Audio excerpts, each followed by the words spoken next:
Buddha Jayanti लस्ता लुटस research centre या गोसाले जुगु निबन्ध चोज्या कासा उत्कृष्ट जुपिन्त शिरपा ललागुदु सेन्टर या नायक डाक्टर सुरेन्द्रमान बज्राचार्य सभापतित्व जुगु च्याजोले निबन्ध चोज्या कासा उत्कृष्ट जुपिन्त शिरपा ललागु ख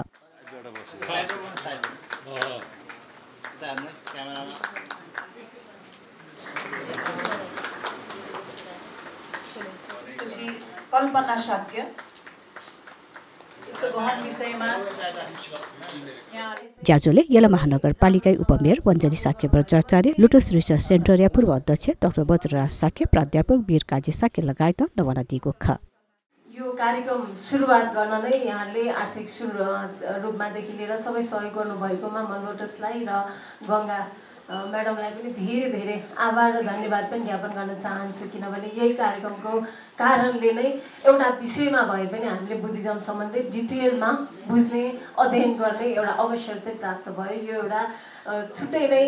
क्लासमै बसिरहेको जस्तो महसुस नै भइरहेछ या त अब धेरै जसो बुद्धिज्म सम्बन्धी एकदमै विद्वत व्यक्तिहरू हुनुहुन्छ हाम्रो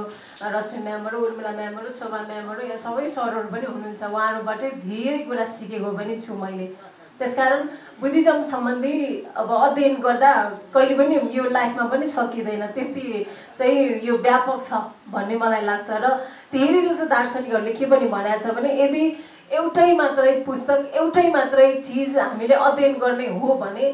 त्रिपिटक र धम्मपद नै हो अरू छैन त्यति पढे पुग्छ भनेर पनि भनेको छ त्यसकारण बुद्धिज्म नै अहिले संसारभरिलाई सबैलाई नै आवश्यक छ जस्तो लाग्छ त्यो भित्रको पनि एकदमै गहन विषय भनेको चित्तको विषय बुद्धलाई एकदम म चाहिँ माइन्डको साइन्टिस्ट पनि भन्छु किनभने अरूले बाहिर चिजको बाहिरको संसारको धेरैको चाहिँ अध्ययन गरे वैज्ञानिकहरूले तर चाहिँ माइन्डको र आफूलाई अध्ययन गर्ने भनेको चाहिँ बुद्ध नै हो संसारभरि जति मान्छेहरूले जति दार्शनिकहरूले आफूलाई बुझे त्यसको माध्यम भनेको बुद्धिज्म नै हो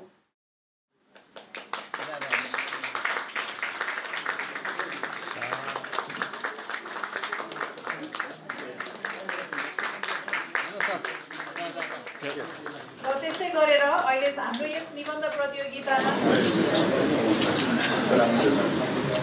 गरिदिन भन्नको लागि म अनुरोध गर्दछु